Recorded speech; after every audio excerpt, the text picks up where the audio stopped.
Hello and welcome to the classic Hollywood movie you should know.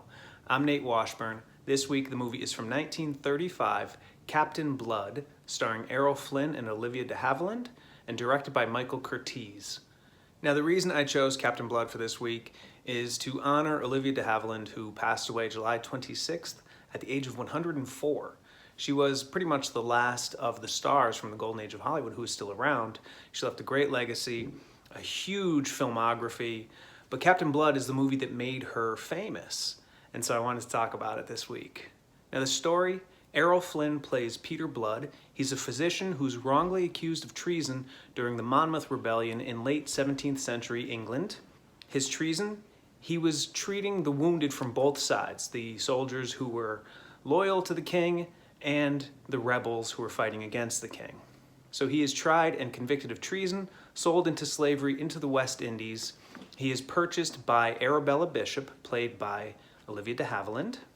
They share a clear romantic connection when they first meet. Blood escapes and becomes a successful pirate, though Arabella is never far from his mind, and sort of the story directs you towards a reunion between Captain Blood and Arabella. Now, Captain Blood is a super fun film.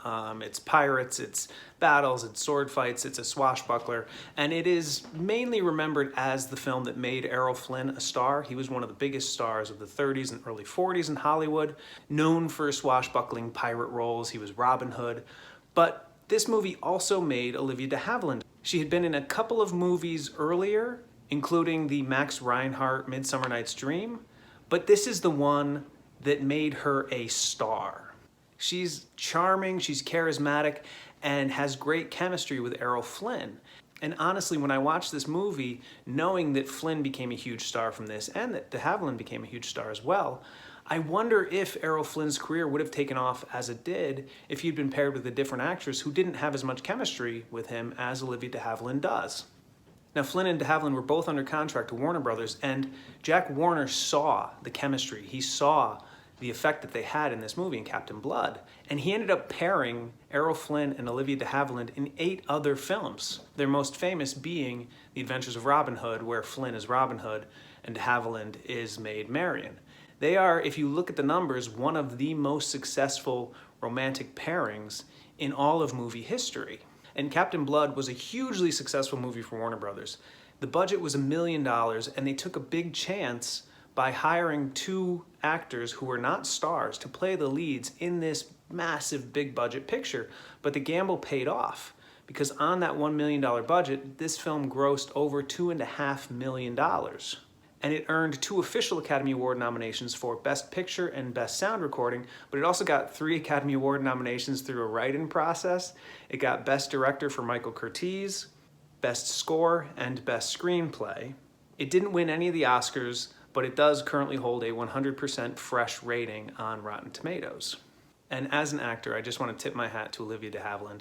Not only did she leave behind a great body of work, but she also won the Best Actress Oscar twice, and she fought for the rights of performers. At the time, the way that the studios worked, they would sign actors to 7-year contracts. When that contract ended, they would add time. They would say, oh, you didn't work these weeks that were holidays, or if you turned down a project and you went on suspension, they would add that time to the contract so that the 7-year contract could be extended for 6 months, another year. It could just keep getting extended based on these holidays and suspensions and stuff like that. And Olivia de Havilland sued Warner Brothers over this extended amount of time, because they basically could add time almost indefinitely to keep a performer under the contract that they had signed earlier. So what is now known as the de Havilland Law, and throw it into Google if you want, check out Olivia de Havilland's work on behalf of the rights of performers, made it so that when the calendar time of your contract was up, that was the end of the contract. So performers at the time, even performers today, owe Olivia de Havilland a lot. So in honor of Olivia de Havilland, who again passed away at the age of 104 at the end of July, Google her, check out some of her films, and give a watch to Captain Blood from 1935. It's a great pirate action-adventure, super fun movie, made de Havilland a star, and it is this week's classic Hollywood movie you should know. I'm Nate Washburn. Keep watching.